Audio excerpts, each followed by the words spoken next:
Well, we are wrapping up June, heading into July, and I want to bring you a mid year update to show you how the market in Austin has been going so far and what we might expect for the second half of 2025. I'm going to start with interest rates. We have started to see some movement here on the downside, which is a good thing. So, right now, the 30-year fixed is just below 6.75%. And of course, we're seeing some of the lower interest rate products like 15 years, FHA, and VA loans. We're starting to see those get a little lower into the lower 6% range. I'm going to show you what 2025 has looked like so far. This is the average on the 30-year fixed rate mortgage. So if we go back at the beginning of the year, we started at 7%. And remember, this was pre-inauguration.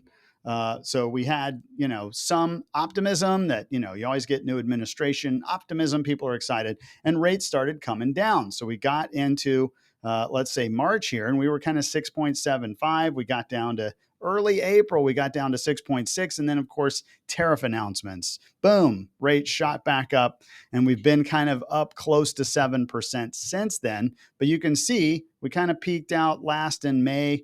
And since then, we've been coming down. We're now about 6.72. So could this go up and down? Yes. And I've said since the beginning of the year, I do expect rates all year are going to stay above 6%. But we are seeing them start to soften. So the question is, are they going to continue to soften, or is this just another blip down and then they'll bounce back up towards 7? The jury is out on that one. But pay attention to rates. We're starting to get better rates as we head into mid-summer. All right, let's talk about the Austin market where we are mid-year. So this is typically when we peak out on inventory every year, is kind of this July 4th window. And so if you think about that, that really ends the first half of the year. We're now heading into the hotter part of the summer when more people take vacations. It kind of naturally slows down. And more importantly, you also have a lot of buyers that, look, if you wanted a house for the summer, you kind of missed that window, because even if you write an offer right now, you may not close until late July or early August. And at that point, the summer's almost over. So what happens is the buyers right now are the ones kind of getting ready for the fall. So you're getting a house, you want to move in maybe by the end of the summer and be ready for fall. So it's a smaller pool of buyers typically than we saw in mid-spring, those buyers that want a house for the summer. So we're peaking out on inventory as a metro. We're leaning, as you can see, towards a buyer's market. I would argue we are in a buyer's market. There are going to be some pockets that are not as bad, and I'll see if I can highlight a few of those for you. But generally, as a market, buyers have more of an advantage in Austin than they may in some other markets. I'll show you a chart about that in a second. Here we are on supply and demand. Supply is how many homes are on the market. So if we look back at May, we were sitting around 14,700. I'll show you a chart here in a minute. We are higher than that.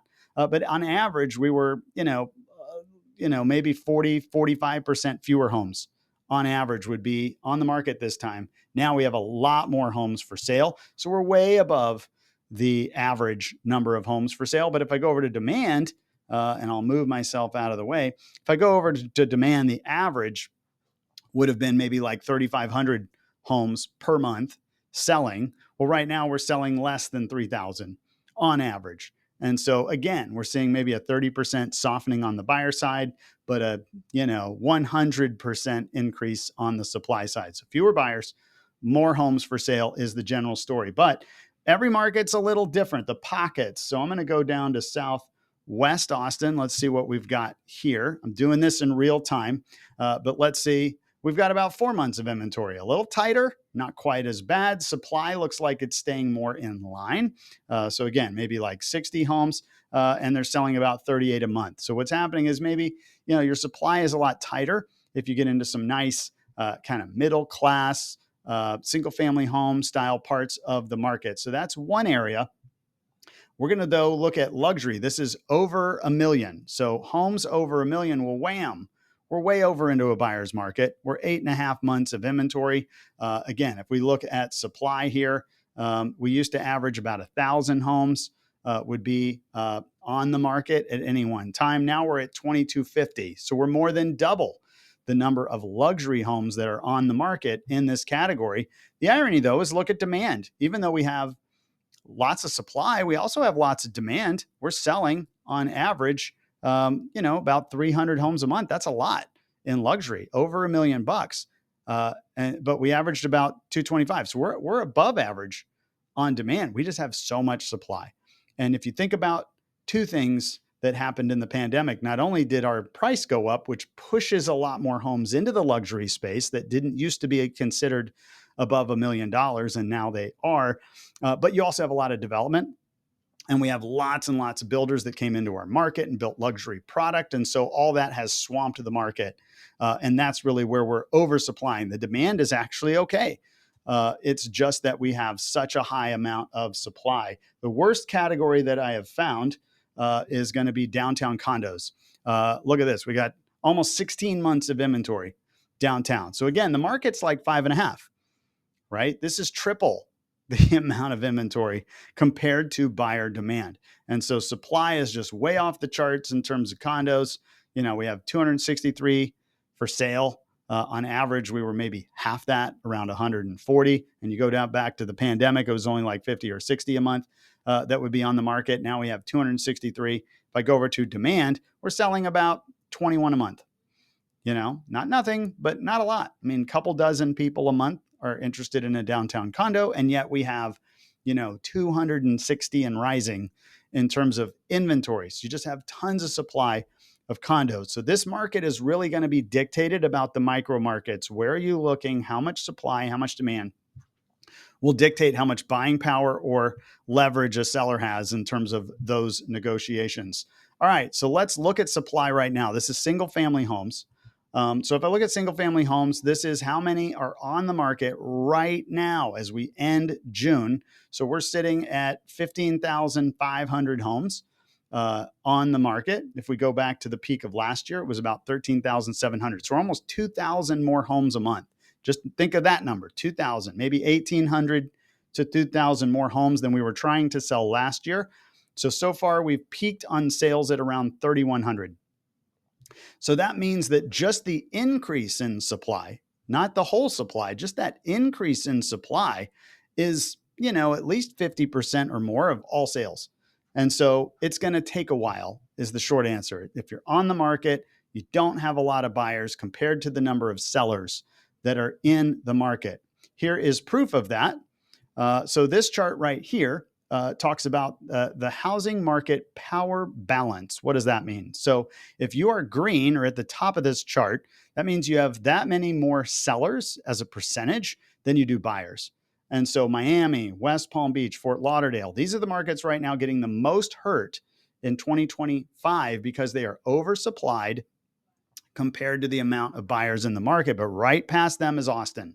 So Austin's right here, the fourth city. We have about 124% more sellers or whatever this power balance index is compared to buyer activity. So it's considered a buyer's market in Austin, Jacksonville, Tampa, Phoenix, Vegas, Orlando, Nashville, San Antonio, Dallas, Houston.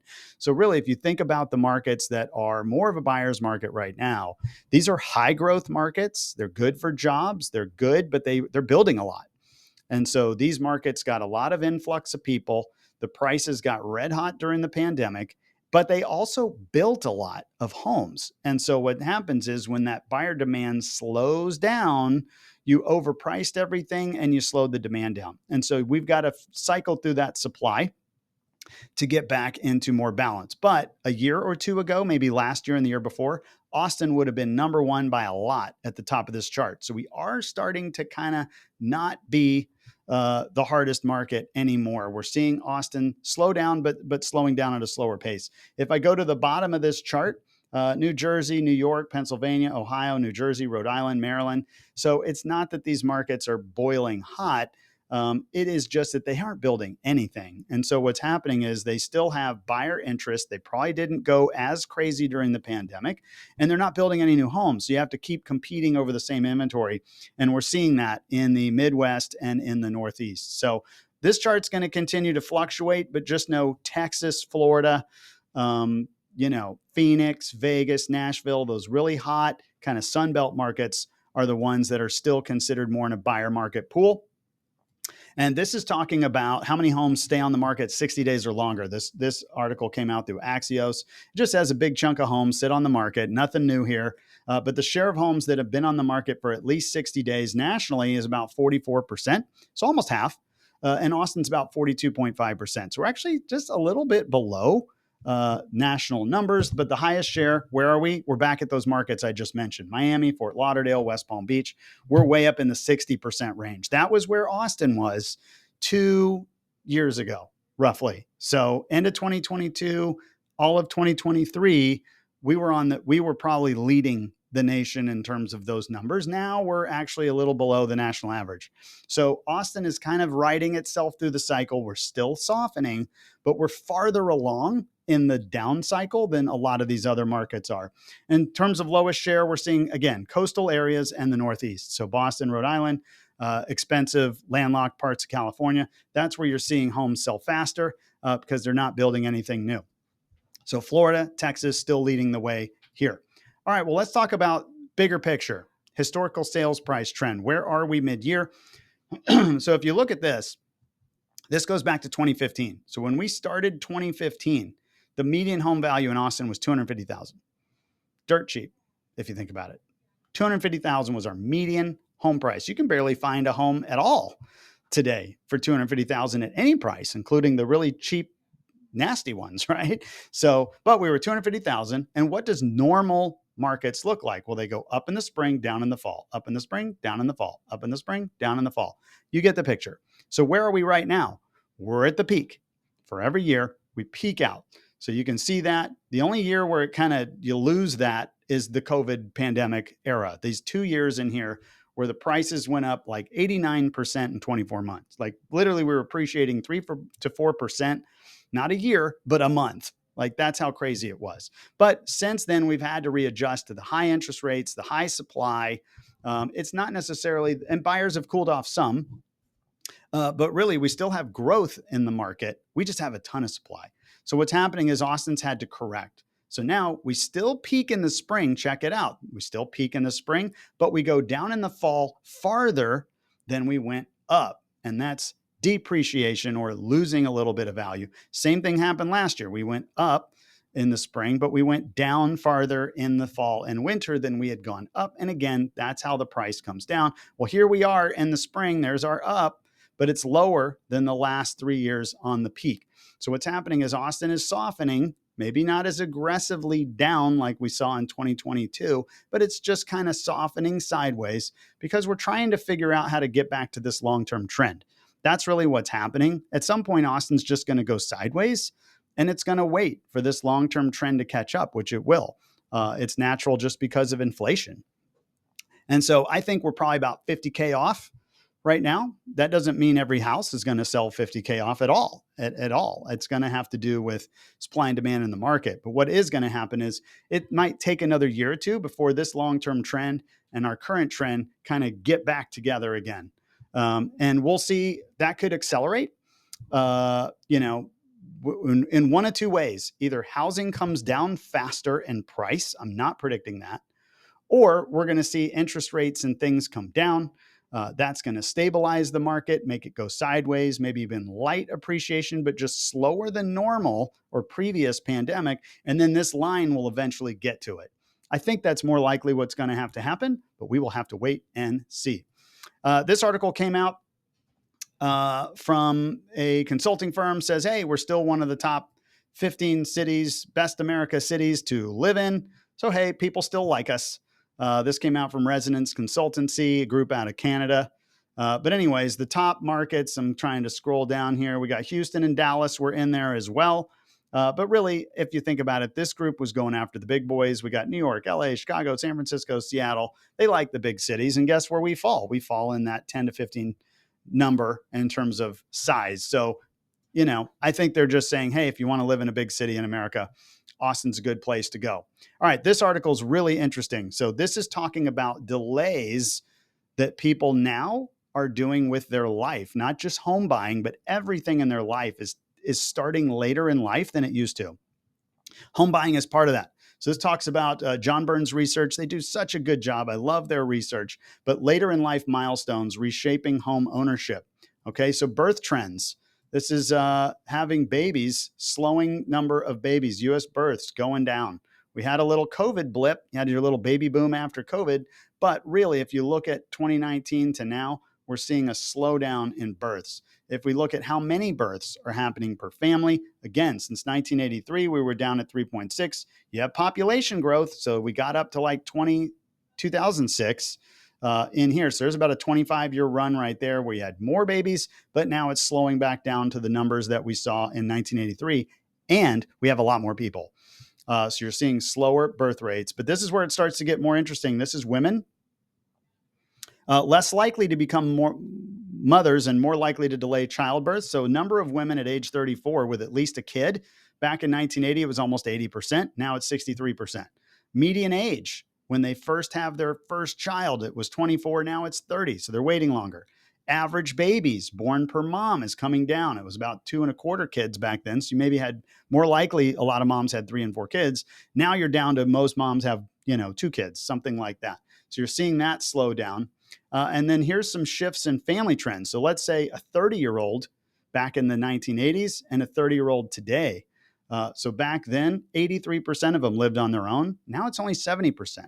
So that means now more people are still living at home with mom and dad. That means they're not buying homes and they're not renting. Have they married? Well, back then, a 30-year-old, almost 80% of them were married. Now it's only 48%, less than half of 30-year-olds are married. So again, they're delaying childbirth, they're delaying home ownership, living on their own, all those things. And of course, owning a home now, it's only a third of groups. So what does that mean for the housing market? Well, that means it's going to slow down. And here's where you see that in the chart. So that delayed home ownership means rental rates. And the number of people renting that are over the age of 30 is higher than it's ever been. So now 72% of the rental population is over the age of 30. Back in 2004, it was about 66%. So maybe a third of them were under 30. Now it's only a quarter of them renting are under 30. So they're staying at home longer. They're waiting longer to rent. They're waiting longer to buy. They're waiting longer to get married. So that trend is playing out in the housing market as well. We're going to have to see how that happens. Finally, last chart for you. So this is investor share. A lot of people talk about, hey, maybe housing went up because too many investors, big investors, bought the houses like BlackRock, and their Wall Street's pushing everybody out. It's not true. The top little colors, green and blue, are those kind of institutional sized investors, but the orange is mom and pop investors like you and me that are buying investment properties, a single family home, you turn it into a rental, or you're buying an Airbnb, or you're buying a duplex as a rental. So that's the vast majority of investors in the market. So just know the data shows that, and Austin, where we are, we're right here, 20% of those almost are really 20% of all sales are really mom and pop investors, maybe medium investors. These might be people with, 30 homes or, some level like that, but still a personal person owning property. That's the second biggest group. And then just a tiny sliver, maybe 1 or 2% are those institutional investors. So just know who drives the economy, who drives housing. It is still the mom and pop investor. Well, if you are a seller right now, long-term, you're fine. We've had a lot of appreciation over a decade, despite all the ups and downs and crazy headlines. If you've owned a property longer than 4 years, you are probably nicely in the black, and you have equity. If you bought it in the last 2-3 years, you're probably a little underwater unless you put a lot of money down to make sure you get that equity. So that's driving tale of two markets right now. We've got sellers with lots of equity, have options. You also have some people in financial distress because they aren't able to sell it and recoup what they need to pay off their loan. So we're seeing both sides of that market. If you're a seller right now, just know buyer demand is going to slow down a little bit as we head into the second half of the summer, and we're still at peak supply. So we're going to see the supply come down, but it's going to be gradual. It's going to come down slowly because we're waiting for the buyers to cycle through that inventory. If you're a buyer right now, there's not going to be a better time of the year if you want to find inventory. If you want to find homes to look at, this is it. Because by the time we get to September, October, November, we're going to have fewer things on the market. You might be able to work a better price. We'll see. The jury's out. We'll see what happens with rates. But for now, if you want inventory, now is the time to find it. Anyways, I hope you find these videos helpful. You can check out our YouTube channel each and every week. Go to @RyanKellyGroup on YouTube and click that subscribe button. And of course, if you know somebody looking to buy, sell, invest, or even finance here in Austin, I'd love the opportunity to talk with them. Anyways, I hope you guys enjoy July 4th. Happy Independence Day. And we will talk to you next week. Thanks.